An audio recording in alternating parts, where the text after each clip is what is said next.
Assalamualaikum warahmatullahi wabarakatuh. Oke, bertemu lagi dengan saya Azwan. Kita di episode ketiga Ngopi Ngobrol Pintar. Oke teman-teman, di episode ketiga ini kita mau bicara tentang 3 tips supaya kita bisa hidup dengan damai, dengan nyaman, dan benar-benar bisa menikmati hidup kita sendiri. Setidaknya ada 3 hal yang perlu kita lakukan kalau kita mau hidup kita bisa damai dan nyaman. Oke, yang pertama, hiduplah dengan hidup kamu sendiri. Kalau kita bicara tentang hidup ya, ada banyak orang yang menginginkan kehidupan yang enak dengan versinya masing-masing. Ada banyak orang yang menginginkan kehidupan yang layak dengan versi mereka juga masing-masing. Tapi kalau bicara soal hidup teman-teman, ada satu hal yang gak pernah bisa lepas dari pikiran kita saat ini. Mungkin pernah kita terbesit, saya pengen hidup kayak si A. Dia enak ya jadi pilot. Saya pengen hidup kayak si B, hidupnya sejahtera. Saya pengen hidup kayak si C, hidupnya kaya raya. Kita selalu punya pilihan dengan melihat kehidupan orang lain, lalu kita bandingkan dengan kehidupan kita sendiri. Dan apa yang terjadi teman-teman? Yang terjadi adalah semakin kita bandingkan kehidupan kita dengan kehidupan orang lain, maka kita tidak akan pernah bisa melihat dan merasakan kenikmatan di hidup kita sendiri. Nah, terus kamu yakin semua kerja keras kamu, semua usaha kamu, semua jerih payah kamu hanya untuk mengejar kehidupan orang lain?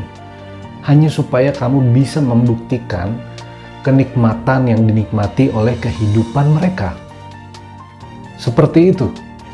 Teman-teman, yang perlu kita pikirkan adalah hanya ada satu Bill Gates di dunia ini. Begitu juga hanya ada satu Steve Jobs di dunia ini. Sesusah payah apapun kita mencari cara untuk bisa menjadi Bill Gates kedua, tidak akan bisa. Atau kita mau menjadi Steve Jobs kedua, itu juga nggak akan bisa teman-teman. Karena setiap mereka hanya ada satu di dunia. Begitu juga kita. Hanya ada satu kita di dunia ini. Lalu buat apa kita harus menjadi orang lain? Setiap kita itu unik. Setiap kita itu istimewa dengan kelebihan dan kekurangan kita masing-masing. Begitu juga mereka. Mereka bisa hebat karena kelebihan dan kekurangan mereka masing-masing. Lalu apa yang membuat kita ingin memiliki kehidupan orang lain?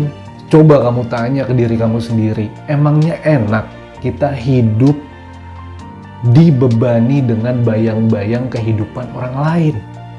Jadi yang terbaik untuk bisa kamu lakukan adalah kenali potensi kamu, kenali kelebihan kamu, kenali bakat kamu dan passion kamu, lalu hiduplah dengan kehidupan kamu sendiri teman-teman. Lebih baik kita tidak dikenal siapapun daripada kita dikenal oleh banyak orang tapi harus menjadi orang lain, harus mengikuti orang lain. Karena kita pasti akan merasa lebih puas ketika kita dipuji karena kehebatan kita sendiri, bukan karena kehebatan orang lain. Jadi hiduplah dengan kehidupan kamu sendiri. Itu yang pertama. Yang kedua, hiduplah dengan keyakinan kamu sendiri. Suatu saat kita pernah memikirkan suatu ide yang besar, kita pernah membayangkan suatu gagasan yang besar, rencana yang besar. Bahkan saking besarnya, kita sempat membayangkan kalau ide ini berhasil, saya bisa mensejahterakan hidup saya. Bukan cuma hidup saya yang sejahtera, tapi kehidupan banyak orang juga bisa sejahtera. Karena kalau rencana ini berjalan dengan lancar, saya bisa membuka banyak lapangan pekerjaan. Mungkin di suatu momen kita pernah memikirkan hal seperti itu. Lalu kita keluar rumah, kita bertemu dengan teman kita, terus kita ceritakan semua ide dan gagasan kita. Terus bagaimana respon mereka? Mana bisa bro, gua kenal lu seperti apa, gua kenal kepercayaan diri lu seperti apa. Ngomong aja nanino, gimana mau menjalankan ide besar kayak gitu? Gak mungkin, sulit. Gua tahu lu bro, lu orangnya gak pede ketemu orang lain. Lu orangnya cuma bisa mikir doang tapi actionnya gak ada. Terus gimana lu mau jalanin ide besar kayak gitu? Terus apa yang terjadi dengan mental kita? Seketika mimpi dan ide serta gagasan yang besar yang sebelumnya kita pikirkan langsung lenyap, langsung pupus di dalam pikiran kita. Hanya karena apa? Hanya karena kita lebih percaya dengan keyakinan yang diberikan oleh orang lain dibanding kita percaya dengan keyakinan yang timbul dari diri kita sendiri. Lalu di suatu saat ada seorang teman kita yang berhasil, wah kita lihat dari status WhatsApp-nya, dari story IG-nya, dari sosial medianya. Mereka bisa hebat, mereka bisa besar karena menjalankan mimpi yang pernah kita ceritakan kepada mereka. Apa yang kita bisa pelajari dari situ? Kita telah membagikan ide kita yang mahal, kita telah membagikan gagasan kita yang mahal secara cuma-cuma kepada orang lain. Lalu kita jatuh mentalnya hanya karena keyakinan orang lain. Dan orang yang menjatuhkan kita mengambil mimpi kita untuk bisa mereka jalankan. Dan apa yang terjadi sama kita saat itu? Kita pasti cuma bisa gigit jari, terus nyesel nggak karuan. Kenapa saya ceritain sama mereka? Jadi pelajarannya adalah ketika kita punya mimpi, ketika kita punya gagasan yang besar, lalu kita rasakan keyakinan yang begitu tinggi di dalam diri kita, maka jalankan aja. Tidak perlu kita ceritakan ke banyak orang, tidak perlu kita beberkan informasinya ke banyak orang. Karena yang perlu kamu lakukan adalah wujudkan mimpi kamu, lalu perlihatkan kepada mereka. Tidak perlu kita ceritakan, kita wujudkan saja mimpi kita perlihatkan buktinya kepada mereka kalau kita bisa mewujudkan mimpi yang besar. Jadi, hiduplah dengan keyakinan kamu sendiri. Yang ketiga, hiduplah dengan mimpi kamu sendiri. Oke, pada saat kita remaja, kita punya saudara yang masih kuliah mungkin ya. Atau mungkin pada saat kita kuliah dulu, ya, ada banyak orang kuliah menjadi mahasiswa di luar sana. Mereka ambil jurusan psikologi, mereka ambil jurusan ekonomi, mereka ambil jurusan bisnis, bukan berdasarkan keinginan dan tujuan mereka. Yang mereka lakukan bahkan mungkin pernah terjadi dengan kita adalah kita ambil jurusan, kita kuliah, kita belajar di suatu instansi pendidikan, itu bukan berdasarkan pilihan kita, tapi berdasarkan pilihan orang lain, berdasarkan mimpi orang lain. Terus kita kuliah, kita masuk jurusan yang dipilih oleh orang tua kita saat itu ya. Apa dasar orang tua kita memilihkan jurusan kuliah sama kita atau memilihkan instansi pendidikan untuk kita? Hanya karena mungkin dasar dari orang tua kita mewujudkan mimpi-mimpi mereka. Dan yang terjadi apa?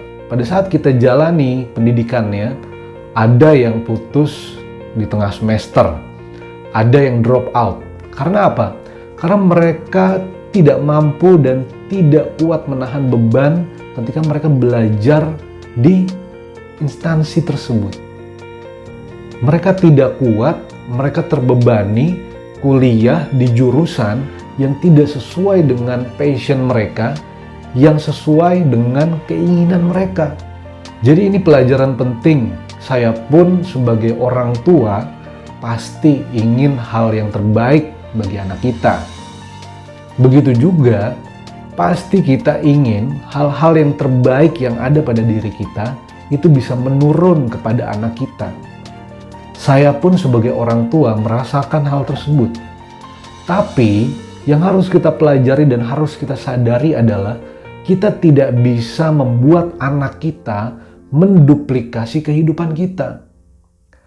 Tuhan aja menciptakan takdir seseorang itu berbeda. Takdir si A dengan takdir si B berbeda. Si B dengan si C berbeda. Walaupun si A dengan si B memiliki pekerjaan yang sama, memiliki profesi yang sama, memiliki tanggung jawab yang sama. Tapi kenapa si A jauh lebih berhasil, kenapa si B nggak berhasil?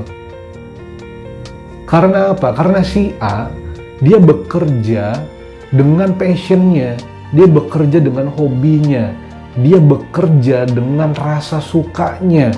sehingga yang dia jalani setiap hari, sehingga yang dia kerjakan setiap hari selalu dipenuhi dengan energi yang positif.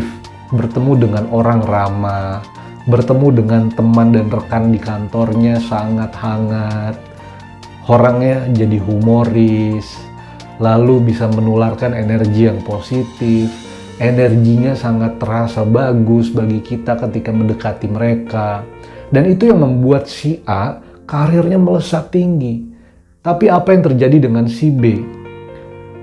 Dia bekerja sebagai karyawan, dia bekerja menjalankan tugasnya bukan berdasarkan keinginan dia, tapi berdasarkan tuntutan dan keinginan orang lain, atau tuntutan dan keinginan orang tuanya. Lalu apa yang terjadi? Bangun tidur udah males, berangkat kerja sengaja ditelat-telatin, karena penuh beban hidupnya. Sampai di kantor yang dibicarakan hal yang negatif dari si A, hal yang negatif dari si B, hal yang negatif dari si C, sulit menemukan kebaikan di sekelilingnya. Karena apa? Karena si B melakukan sesuatu berdasarkan beban mental yang dia rasakan. Sehingga akhirnya dia tidak berhasil. Jadi pelajaran nomor 3 adalah hiduplah dengan mimpi kamu sendiri. Jangan pernah mencoba untuk hidup karena mewujudkan mimpi orang lain. Tidak akan pernah berhasil dan tidak akan pernah enak dan tidak akan pernah nyaman. Sampai ketemu di episode yang keempat. Karena ngopi bukan cuma bikin seger, tapi juga bisa bikin pinter. Kali ini lagi nggak ada kopinya. Sampai ketemu di episode keempat.